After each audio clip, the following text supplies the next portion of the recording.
আচ্ছা, কি বলবো যে স্ট্রাকচার অফ আই লাস্ট ক্লাসে বলছি। আজকে এটা আর বলবো না। যদি কোনো প্রবলেম থাকে আমি পরে আবার এটা এক্সপ্লেন করব ইফ নেসেসারি। তো আজকে যেটা বলবো সেটা হলো যে আহ, কি যেন বলবো যে স্ট্রাকচার অফ আই। তো আই এর structure of camera camera structure আজকে বলার চেষ্টা করবো। আপনারা শুধু স্ট্রাকচারটা একটু শিখে যে কিভাবে এটাকে এই ডিফারেন্ট পার্ট গুলো দেখে দেখে এক্সপ্লেন করবেন, অথবা স্ট্রাকচারটা এক্সপ্লেন করবেন, অথবা নামগুলো দেখে দেখে কোনটার কি কাজ, এই কাজগুলো একটু শুনে শুনে আহ, লেখার চেষ্টা করবেন। আর ছবিটা আমার সাথে সাথে একবার প্র্যাকটিস করবেন, তাহলে কি হবে, আপনাদের যে একটু প্রবলেম থাকে ড্রয়িং এর সময়, এটা প্রবলেমটা ঠিক হয়ে যাবে। তো স্ট্রাকচার অফ ক্যামেরার, একটা ক্যামেরার সামনের পার্টটাতে এরকম একটু এক্সট্রা পার্ট থাকে অথবা বাড়তি পার্ট থাকে। এটার মধ্যে বিভিন্ন পার্ট থাকে, যেমন সামনের দিকে একটা কভার লাগানো থাকে, কভারটা ওপেন করতে হয়। কখনো ছবি ওঠানোর সময় এই কভারটা এরকম থাকে, কভারটা ওপেন করে তারপরে ছবি উঠাইতে হয়। এটা হলো কভার থাকে এরকম। তো কভারের ভিতরে এটা ওপেন থাকে, এবং এর ভিতরে থাকে হলো লেন্স থাকে। এই লেন্সটা হলো বাই কনভেক্স লেন্স। আমাদের আইয়ের মতো, আমাদের আইও বাই কনভেক্স লেন্স থাকে, ক্যামেরার মধ্যেও বাই কনভেক্স লেন্স থাকে। তো এই লেন্সটা এরকম বাই কনভেক্স হয়। এর পিছনে অ্যাপারচার থাকে, লেন্সের পিছনে এরকম একটা অ্যাপারচার থাকে। আপনারা দেখবেন যে ক্যামেরার যে লেন্স বাটনটা থাকে সামনের দিকে, এটাকে রাইট লেফট ঘুরাইলে দেখা যায় যে আহ, এটার ভিতরের যে স্পেসটা, লেন্স দেখার যে স্পেসটা, এটা কম বেশি হয়। এই অ্যাপারচার জিনিসটা আমাদের চোখের যে ক্লাসে বলছিলাম যে কন্ট্রাক্টাইল মাসেল অথবা কন্ট্রাক্ট মাসেল অথবা কন্ট্রাকশন আর রিল্যাক্সেশন করার যে মাসেল অথবা সার্কুলার মাসেল, এই সবগুলোর নাম যাকে বলছিলাম সেটা হলো আইরিস। তো আইরিসের কারণে আমাদের লেন্সের সাইজটা কি হয়, একটু কম বেশি হয়। মেহেরাব আসছে। আচ্ছা, তো লেন্সের সাইজটা একটু কম বেশি হয়।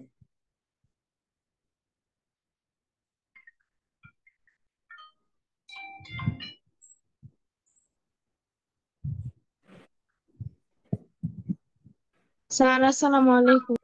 ওয়ালাইকুম আসসালাম মেহরাব। আপনি আসসালামু আলাইকুম স্যার। ওয়ালাইকুম আসসালাম রহমতুল্লাহ। আচ্ছা বাবা, আমি একটু 7টায় ক্লাসটা শেষ করে দেবো, এই কারণে একটু জাস্ট আমি শুরু করার চেষ্টা করছি। তার লিঙ্ক দেন, লিঙ্ক তো লাগবে না, আমি আইডি পাসওয়ার্ড দিয়ে দিচ্ছি।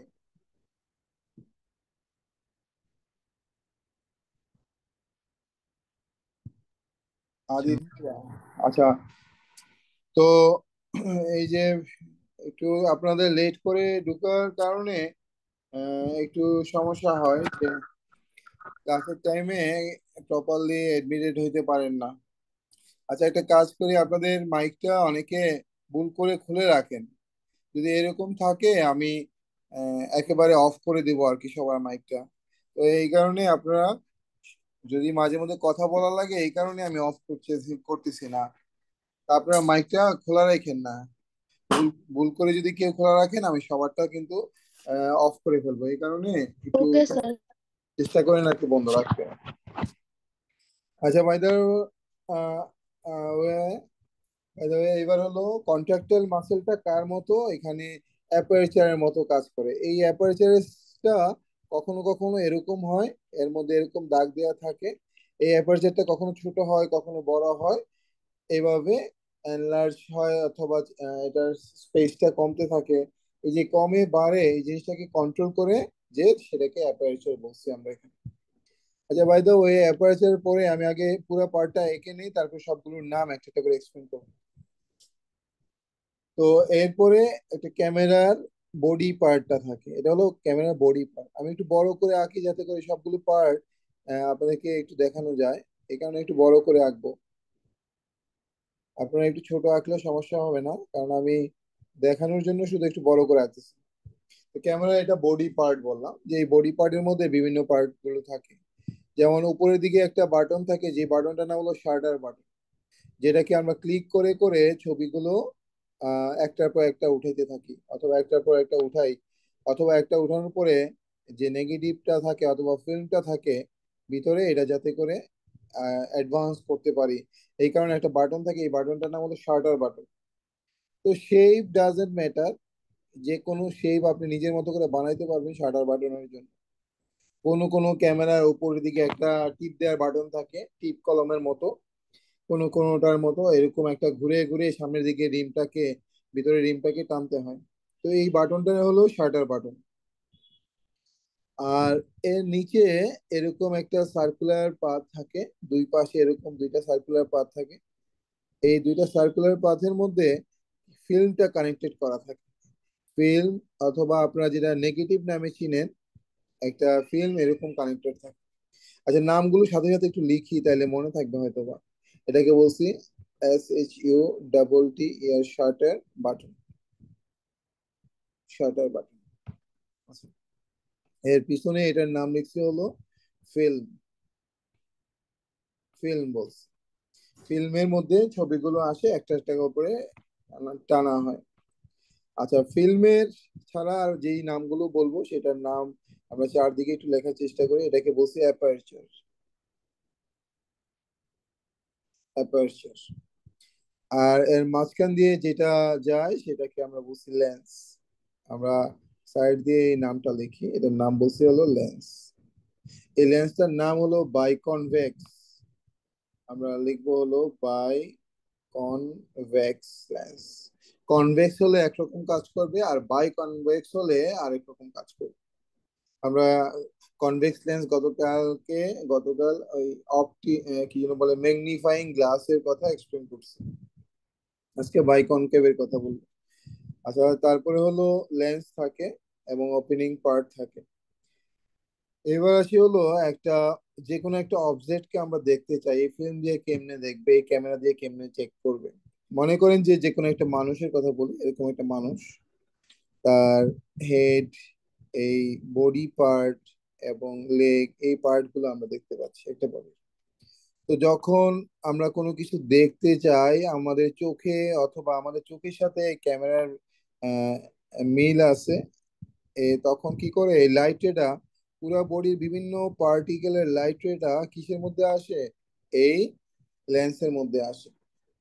তাহলে এখান থেকে লাইট রেটা আসে, আসার পরে লেন্সটা হলো কম্পারেটিভলি এয়ারের মিডিয়ামের চেয়ে ডেন্সার মিডিয়াম।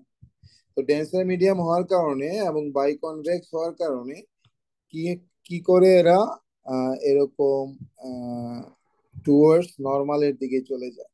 কারণ কি, ডেন্সার মিডিয়ামে এটা এভাবে একটা আরেকটাকে এরকম ক্রস করে উল্টা দিক দিয়ে যেতে থাকে। তার মানে পুরো বডির যতগুলো রেজ আছে, আমরা যদি একটা একটা করে রেজ বলি, এই রেজ গুলো একটা একটা করে যাবে এভাবে। এই রেজটা সোজাটা আসলে সোজাটা যাবে এভাবে, এটা আসলে এভাবে যাবে, এভাবে কন্টিনিউয়াস অনেকগুলো, এটাকে বলা হয় লাইট বিম, একটা অবজেক্ট থেকে যেতে থাকে। তো আমরা এটা প্রাইমারিলি ওইটা একদম ডাইরেক্টলি ফিল্মে যাইতে দেয় না। কেন দেয় না?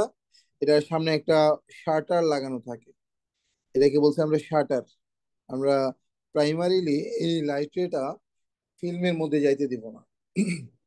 এই এটার উপর সামনে একটা এরকম একটা জিনিস লাগানো থাকে, ওটার নাম আমরা বলবো কি, এখন বলবো শাটার, SHUTTER।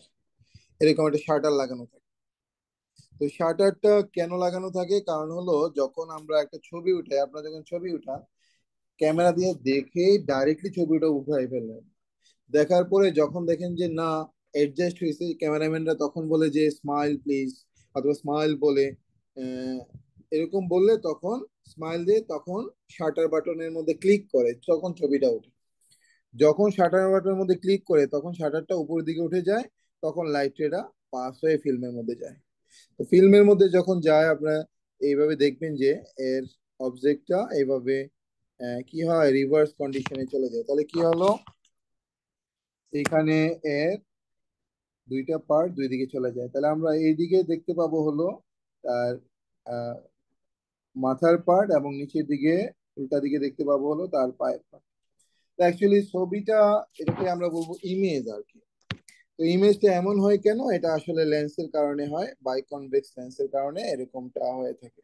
তো এটা যখন ফিল্মের মধ্যে যায় এটাকে আমরা নেগেটিভ বলি। নেগেটিভটাকে যখন এখান থেকে খুলে নিয়ে মেশিনের ভিতরে দিয়ে ওয়াশ করিয়ে এটা থেকে কাগজের মধ্যে প্রিন্ট করা হয়, এটাকে পজিটিভ বলি। তখন এটা ঠিক হয়ে যায়। আহ, ঠিক হয়ে গেলে তখন আমরা নর্মাল ছবিটা দেখতে পাই। তার মানে এটাকে বলবো আমরা ইমেজ। এটার নাম রিয়েল ইমেজ লিখতে হবে। Image but real image, real image. তাহলে রিয়েল ইমেজ আর ইমেজের মধ্যে, স্যার কাইন্ডলি ক্লাসে জয়েন করবেন। আল্লাহ কে যেন আসছে এতক্ষণে। আল্লাহ। আদিত্য, তাহমিদ হাসান চৌধুরী, লাবিব, ওকে।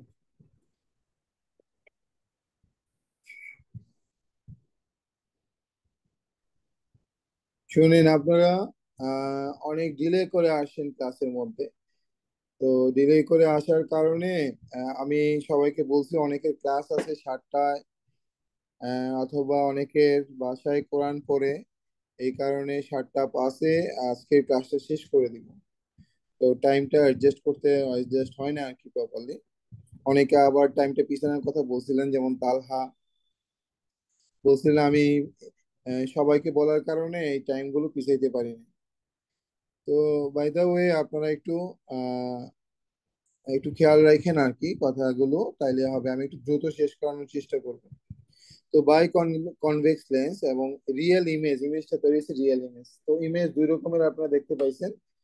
একটা হলো রিয়েল ইমেজ, আর একটা যখন রিফ্র্যাকশন হয় একটা মিডিয়াম থেকে আরেকটা মিডিয়ামে, এবং একটা নর্মাল সেপারেটিং মিডিয়াম থাকে, তখন সেটাকে আমরা বলছি ভার্চুয়াল ইমেজ তৈরি হয়।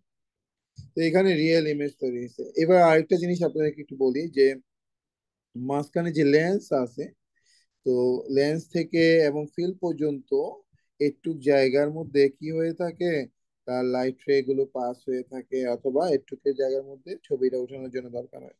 এই পুরা পার্টটা, এই পুরা পার্টটা রেসপেক্টিভ পার্টটার মধ্যে কি হয়ে থাকে, এই ছবিটা ওঠানো। তার মধ্যে এটাকে দুই ভাগে ভাগ করা হয়।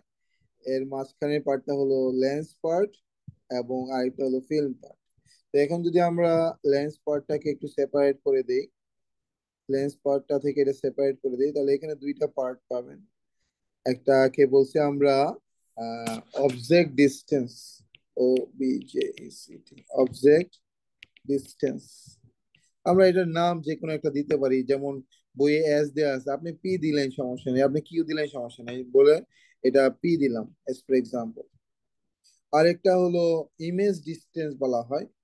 ইমেজ ডিস্টেন্স, ডিস্টেন্স তার মানে হলো লেন্স থেকে ইমেজ পর্যন্ত যে ডিস্টেন্স সেটা ইমেজ ডিস্টেন্স।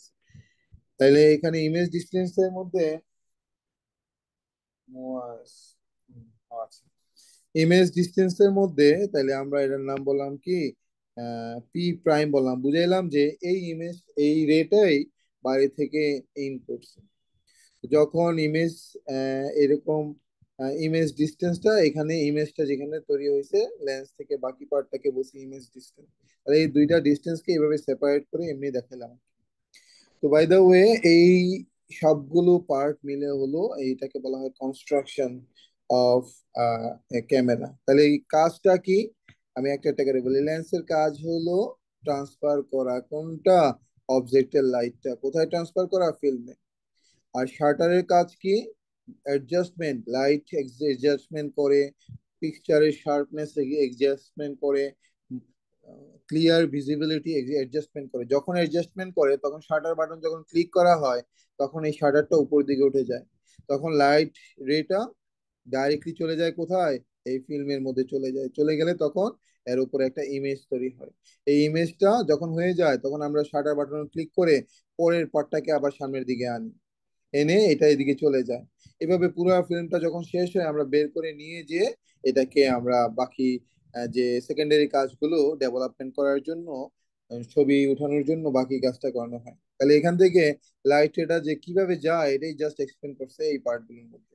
তাহলে অ্যাপারচারের কাজ হলো অ্যাডজাস্টমেন্ট করা, লাইট এবং পিকচারের সাইজ শেপ স্ট্রাকচার আমরা জুম বাটন দিয়ে যে কাজটা করি, এটা অ্যাপারচার দিয়ে সেই কাজটা করে।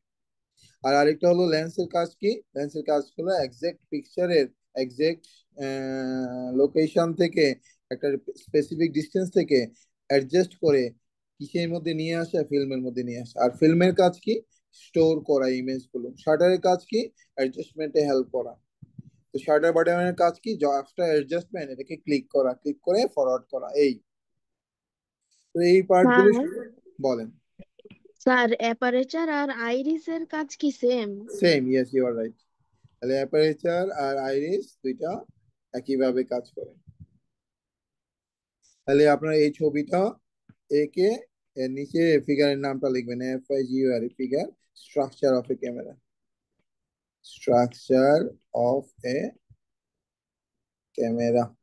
তাহলে এইভাবে একটা ছবি এঁকে জাস্ট নামগুলো এক্সপ্লেন করবেন, নাথিং এলস। ওয়ার্কিং প্রসিডিওর কিভাবে কাজ করে সেটা, বিভিন্ন পার্ট গুলোর নাম লিখবেন আর এক্সপ্লেন করবেন, নাথিং এলস।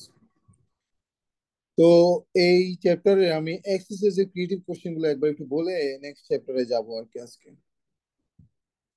দেখেন, এক্সারসাইজে এই ডিফারেন্সটা ভালো করে পড়বেন। আমি বলে রাখছি দুইটা টপিক ভেরি ইম্পর্টেন্ট।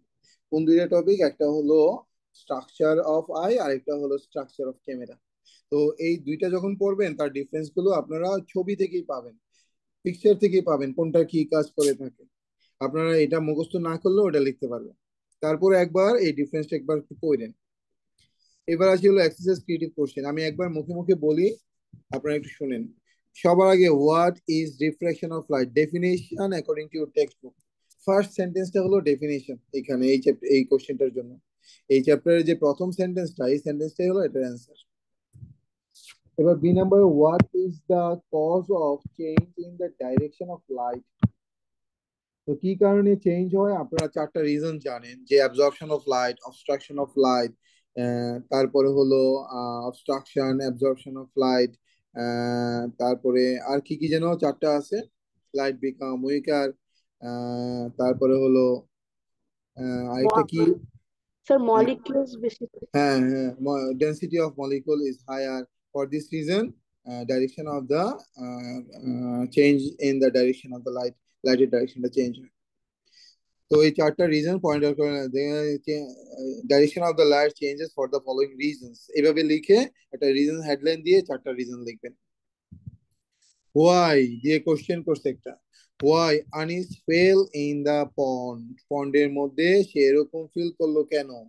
কারণ হলো রিফ্লেকশন অফ লাইট। আপনার একটা ছবি দিয়ে, এরকম একটা ছবি দিয়ে, যে ডেন্সার মিডিয়াম থেকে লাইটের মিডিয়ামে আসলে অ্যাওয়ে ফ্রম দ্য নর্মাল থেকে দূরে চলে যায়, তখন এখানে একটা ভার্চুয়াল ইমেজ তৈরি হয়।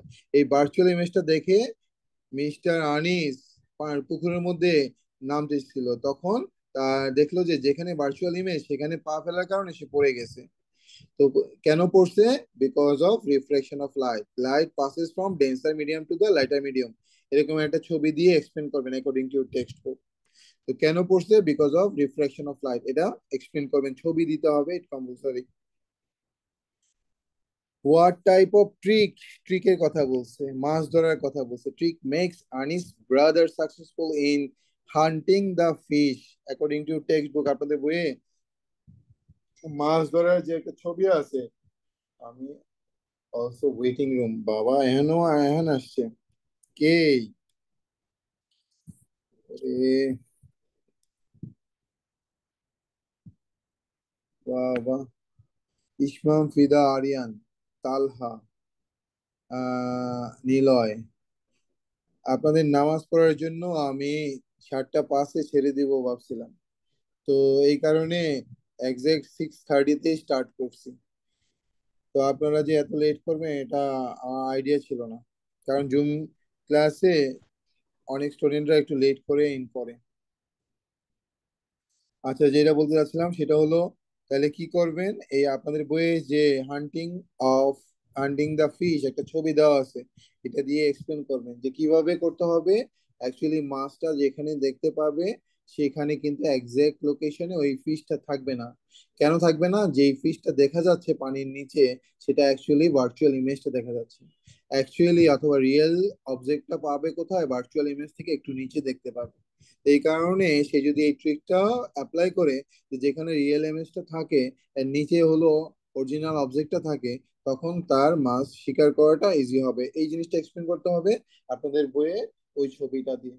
আপনাদের বইয়ের ওই ছবিটা হয়তো একটা পেজে আছে, পেজ নাম্বার 117-তে আছে, দেখেন 3 নাম্বার এক্সপেরিমেন্টটা।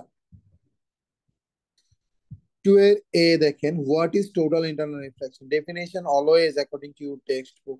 কোনো চেঞ্জ করা যাবে না, কারণ কি চেঞ্জ করলে যে কোনো টিচার কেটে দিবে, বলবে যে ফলো টেক্সট বুক।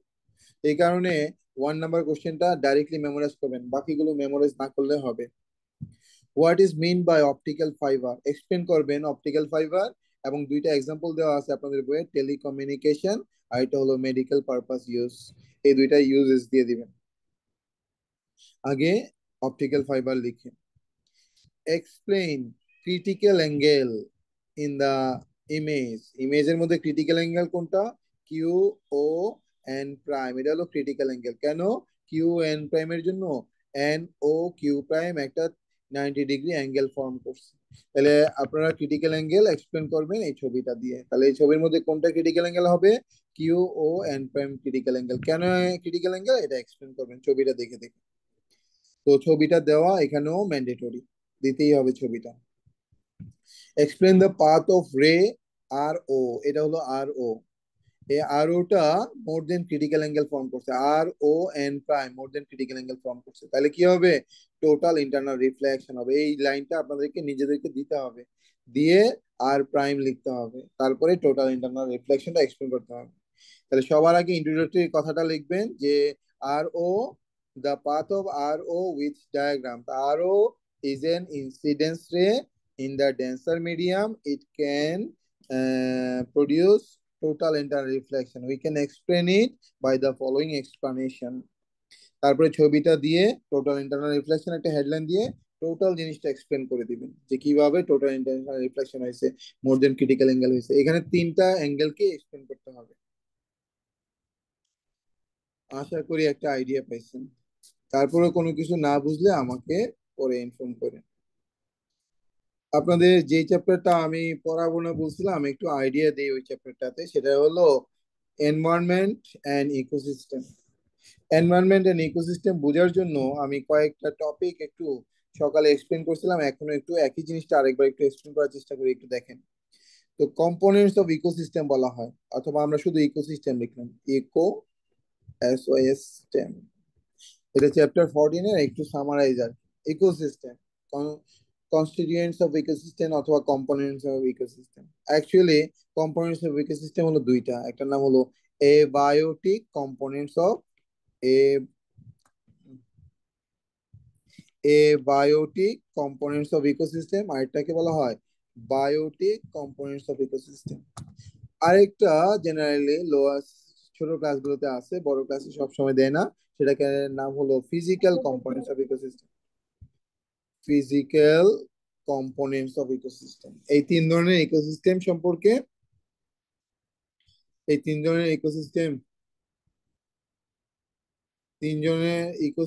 সম্পর্কে এখানে এক্সপ্লেন করছি।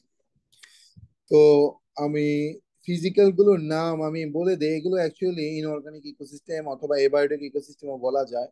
কিন্তু ফিজিক্যাল কেন বলছে, কারণ হলো সয়েল, এয়ার, ওয়াটার, এই তিনটা হলো main components of our environment. এই কারণে এদেরকে বলা হয় ফিজিক্যাল কম্পোনেন্টস অফ এনভায়রনমেন্ট।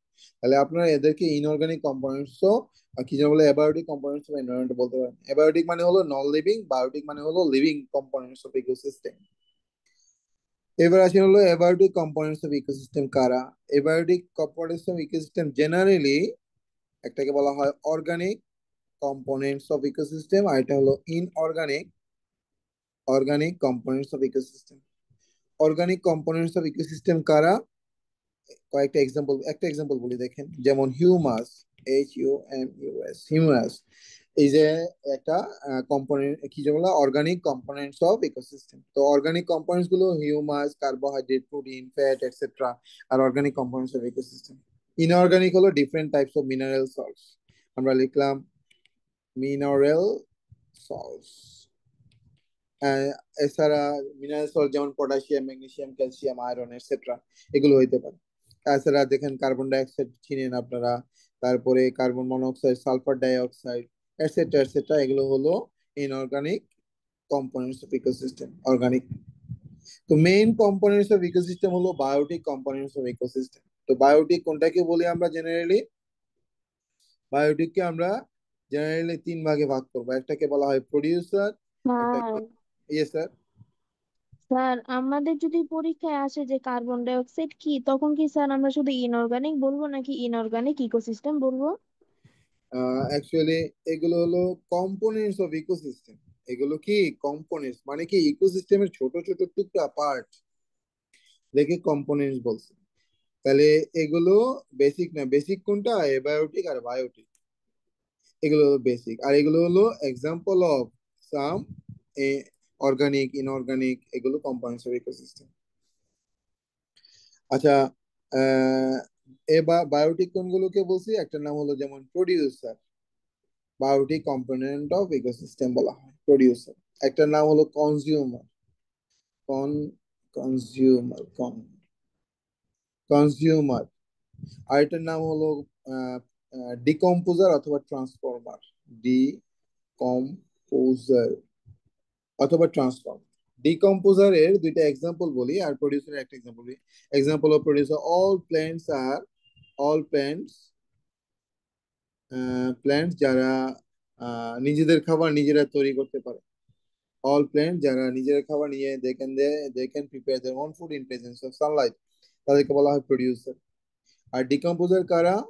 যারা ডিকম্পোজ করে, ট্রান্সফর্ম করে, নিউট্রিয়েন্ট এনভায়রনমেন্টের মধ্যে রিটার্ন করে, তাদেরকে বলা হয় decomposer. As for example, bacteria হতে পারে, ব্যাকটেরিয়া হতে পারে, ফানজাই হতে পারে। পৃথিবীতে এই দুইটাই আছে হলো mainly decomposer, bacteria and fungi. Consumer mainly তিন ধরনের হয়ে থাকে। আপনার নামগুলো হয়তো 6 এর 7 এর বইয়ে পড়ছেন। একটা নাম হলো প্রাইমারি কনজিউমার, এটাকে বলা হয় সেকেন্ডারি কনজিউমার, এটা হলো টার্সিয়ারি কনজিউমার। একটা প্রাইমারি, একটা সেকেন্ডারি, একটা টার্সিয়ারি কনজিউমার। তো প্রাইমারি কোনটা, সেকেন্ডারি কোনটা, টার্সিয়ারি কোনটা? প্রাইমারি হলো, প্রাইমারি এক্সাম্পল হলো অল হার্বিভোরাস অ্যানিমেল অথবা organism. Herbivorous organism, all herbivorous organism আর প্রাইমারি কনজিউমার। আর সেকেন্ডারি কনজিউমার কারা? They are carnivorous, all carnivorous, carni VOROUS, all carnivorous animals are secondary consumers. An example হলো tertiary consumer কারা? Omnivorous, যারা plant and animal. কোনগুলা? বলেন। Herbivorous কোনগুলা? Herbivorous হলো যারা ঘাস খায়, যারা ঘাস খায় তারা হলো হার্বিভোরাস, যেমন গরু, ছাগল, কাউ, গট এটসেট্রা। অমনি আর বিও, মানুষ কি স্যার হার্বিয়াস? মানুষ অমনিভোরাস, তারা কি খায়? শাকসবজিও খায় এবং মাছ মাংস এগুলোও খায়, এরা স্যার অমনিভোরাস। ইনভাইরিয়াস বলছেন? অমনিভোরাস, এটা কি বলছি? অমনিভোরাস। স্যার কার্নিভাইরাস কি? কার্নিভোরাস মানে হলো যারা মাংস উপর ডিপেন্ড করে, যারা মাংস খেয়ে বেঁচে থাকে, তাদেরকে বলা হয় কার্নিভোরাস অর্গানিজম অথবা অ্যানিমেল। যেমন শিয়াল, কুকুর, টাইগার, লায়ন এটসেট্রা। তো এই কয়েকটা হলো কম্পোনেন্টস অফ ইকোসিস্টেম। তো এগুলোর আবার টপিক লেভেল আছে, আমরা ফুড চেইন আর ফুড ওয়েব যখন পড়বো তখন এগুলোকে এক্সপ্লেন করবো, ফুড চেইন আর ফুড ওয়েব। তো এই কম্পোনেন্টস অফ ইকোসিস্টেমের মধ্যে আপনাদের বইটাতে একটু যাচ্ছি, দেখেন এনভায়রনমেন্ট ইন ইকোসিস্টেমের মধ্যে আপনারা যেই যে জিনিসগুলো পড়বেন সেগুলো আমি একটু বলে দিচ্ছি। তো এই কম্পোনেন্টস ইকোসিস্টেমের নামগুলো একটু শুধু পড়বেন, নামগুলো অ্যাকোয়াটিক কোনটা কম্পোনেন্টস, বায়োটিক কোনটা, এ বায়োটিক কোনটা, কম্পোনেন্টস অফ ইকোসিস্টেম। তারপরে প্রোডিউসার কারা, প্রোডিউসার, এগুলোর নামগুলো পড়বেন। কনজিউমার কারা, প্রাইমারি কনজিউমার কারা, হ্যাঁ, সেকেন্ডারি কনজিউমার কারা, এই নামগুলো শুধু পড়বেন। কি জন্য? এমসিকিউর জন্য। আর ডিকম্পোজার কারা, ফাঞ্জাই এবং ব্যাকটেরিয়া ডিকম্পোজার, এই নামগুলো শুধু পড়বেন। টাইপস অফ ইকোসিস্টেম মানে কি? যেখানে এনিমেল গুলো একটা নির্দিষ্ট জায়গায় থাকে, যেমন পানির মধ্যে থাকতে পারে অ্যাকোয়াটিক ইকোসিস্টেম, ল্যান্ডের মধ্যে থাকতে পারে সেটা ল্যান্ড ইকোসিস্টেম, ল্যান্ড ইকোসিস্টেমের মধ্যে আবার ফরেস্ট ইকোসিস্টেম আছে, প্লেইন ল্যান্ড ইকোসিস্টেম আছে, অনেক আছে। তার মানে কি, যেখানে এনিমেল গুলো থাকে ওই এরিয়াটার মধ্যে যে কন্ডিশন থাকে ওইটাকে বলে ওই টাইপের ইকোসিস্টেম। যেমন পন্ডের মধ্যে হলে পন্ড ইকোসিস্টেম, অ্যাকোয়াটিক ইকোসিস্টেমের মধ্যে আবার তিন ভাগে ভাগ করছে দেখেন, ecosystem of pond, ecosystem of river, ecosystem of marine ecosystem. তাহলে এই তিন ধরনের ইকোসিস্টেমের মধ্যে পরীক্ষায় আসে হলো ইকোসিস্টেম অফ পন্ড। তো এই ছবিটা আমি আপনাদেরকে দেখাই দিব পরবর্তীতে। তো এখানে যে জিনিসটা একটু পড়া লাগবে আর কি এই চ্যাপ্টারে, যে ফুড চেইন আর ফুড ওয়েব, এগুলো 5 এর পড়া, আপনারা জাস্ট এমনি রিভিশন করেন। অথবা আমি পরবর্তীতে নেক্সট ক্লাসে এগুলো আরেকবার একটু সবগুলো জিনিস আরেকবার একটু বলার চেষ্টা করবো। মেইনলি পড়বেন হলো এই চ্যাপ্টারে, এটা কনফার্ম অথবা রেগুলার এটা আসেই। তাহলে আপনারা ecosystem is a self sufficient unit, আমি একটু কালার করে রাখছি দেখেন, সকালবেলা এটা বলছি সবাইকে যে এটা ভেরি ভেরি ইম্পর্টেন্ট একটা টপিক। এই টপিকটা প্রত্যেকটা যখন এই চ্যাপ্টারটা থাকবে এই টপিকটা থাকে, এই কারণে আপনারা এই টপিকটা খুব ভালো করে পড়বেন এবং মুখস্থ না করে এটা একটু বুঝবেন। একটা এক্সাম্পল দেওয়া আছে এখানে যে পৃথিবীতে কোনো এনিমেল অথবা অর্গানিজম একেবারে বেশি পরিমাণে বেড়ে যায় না, আবার কোনো এনিমেল অথবা অর্গানিজম একেবারে শেষ হয়ে যায় না, একটা আরেকটার সাথে ইন্টার রিলেটেড। যেমন কোনো জায়গায় যদি ঘাস বেড়ে যায় ওইখানে ঘাস খাওয়ার এনিমেল গুলো বেড়ে যায়, যেমন ডিয়ার থাকলে ডিয়ার বেড়ে যায়, আবার ডিয়ার যখন বেড়ে যায় ওই ওই যদি টাইগার থাকে টাইগারও বেড়ে যায়। আবার যখন টাইগার বেড়ে যাবে তখন ডিয়ার খেয়ে খেয়ে ডিয়ারের সংখ্যা কমে যাবে, আর ডিয়ারের সংখ্যা কমে গেলে আবার টাইগার কমে যাবে। আবার কোনো এলাকায় যদি ডিয়ার বেড়ে যায়, ডিয়ার মানে হরিণ বেড়ে যায়, তো যেখান থেকে ঘাস খায় গ্রাস ল্যান্ড গুলোর গ্রাস কমে যায়, গ্রাস কমে গেলে ফুড ক্রাইসিসের কারণে তখন আবার কি number of deer gradually decreasing. এইভাবে নেচার কি করে এদেরকে এনিমেলদেরকে ব্যালেন্স করে রাখে, এই কারণে এটাকে বলছে ecosystem is a self supporting unit বলা হয় এদেরকে, সেলফ সাপোর্টিং ইউনিট বলা হয়, কারণ কি সে নিজে নিজেই তাকে কন্ট্রোল করে থাকে, কখনো কোনোটা ডাইরেক্টলি এক্সটিংক্ট হয়ে যায় না। তো এই জায়গাটা খুব ভালো করে পড়েন। তো আজকে আমি এইখানে আপনাদের এই ক্লাসটা শেষ করে দিব, নেক্সট ক্লাসে চেষ্টা করব আর কি বাকিগুলো একটু স্যার বলেন। স্যার একটু ফিজিক্যালটা একটু বুঝাই দিবেন আবার। আজকে আর কোনো কোশ্চেন করেন না, কোশ্চেন গুলো লিখে রাখেন নেক্সট ক্লাসে আমাকে যাতে করতে পারেন। তো তাইলে আমি নেক্সট ক্লাসে বাকি যার যেগুলো প্রবলেম আছে আল্লাহ যেহেতু সেগুলো করবো। অনেকে নামাজ পড়ে নাই, কারণ আমি 6:30-তে শুরু করছি, 6:45-এ আজান দিচ্ছে, তো এই কারণে অনেকের নামাজ আটকায় আছে। তো আমি এই কারণে লিভ নিয়ে নিব আর কি এখন। আপনাদের যত কোশ্চেন আছে নেক্সট ক্লাসে আল্লাহ যেহেতু এটা কন্টিনিউ করবো, আর যারা ক্লাসে অ্যাটেন্ড করতে পারে নাই ওদেরকে আমি আমার রেকর্ডিংটা দিয়ে দিব ইনশাল্লাহ, সবাই পাবে রেকর্ডিংটা। আল্লাহ হাফেজ। আসসালামু আলাইকুম। ওয়ালাইকুম আসসালামু আলাইকুম। আসসালাম। আসসালামু আলাইকুম।